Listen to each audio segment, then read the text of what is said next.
बात करथन जगदलपुर ले। जगदलपुर में अवैध कॉलोनी के काम जोरों में है। ऐसा है एक प्रकरण प्रकाश में आए है जिसमें शहर के कुछ जमीन दलाल मन सरकारी अलाटमेंट के भूमि ला शासन से बिना अनुमति लिए अवैध रूप ले विक्रय करत है। देखो हमारी ये रिपोर्ट। नियमानुसार अलाटमेंट के जमीन के रजिस्ट्री नहीं हुए, फिर एयरपोर्ट के पाछू फ्रेजरपुर स्थित 6.5 एकड़ जमीन ला पटवारी के मिली भगत ले बेचे जाते हैं।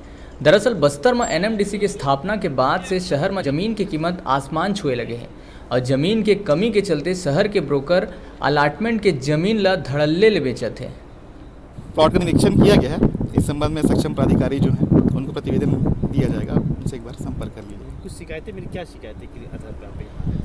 कुछ शिकायत प्राप्त हुई थी कि यहाँ पे अवैध प्लॉटिंग का वो चल रहा है, तो उसी हिसाब से निरीक्षण किया गया है। रिपोर्ट कब तक देंगे आप? अगले वर्किंग डे में जो होगा ट्यूसडे तक। लंबा समय ले ये तरह के मामला जिला प्रशासन के समक्ष लाए जा चुके हैं, फिर कोई कार्रवाई नहीं होने के चलते जमीन दलाल मन के हौसला बुलंद है।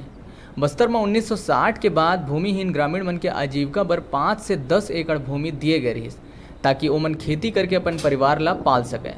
शासन द्वारा प्राप्त उक्त भूमि ला ग्रामीण बेच नहीं सकें और न ही भूमि की रजिस्ट्री होए, फिर पटवारी मन एकरो तोड़ निकाल लिस और आज स्थिति ये है कि 75% जमीन बेच दिए गए हैं। राजस्व विभाग के एक टीम मौका में पहुंचीस और अवैध प्लाटिंग के जानकारी लिहिस। अधिकारी मन दस्तावेज के जांच कर रिपोर्ट उच्च अधिकारी मन ला देहे के बात कहिस। जगदलपुर ले मृण्मय बरोई की रिपोर्ट।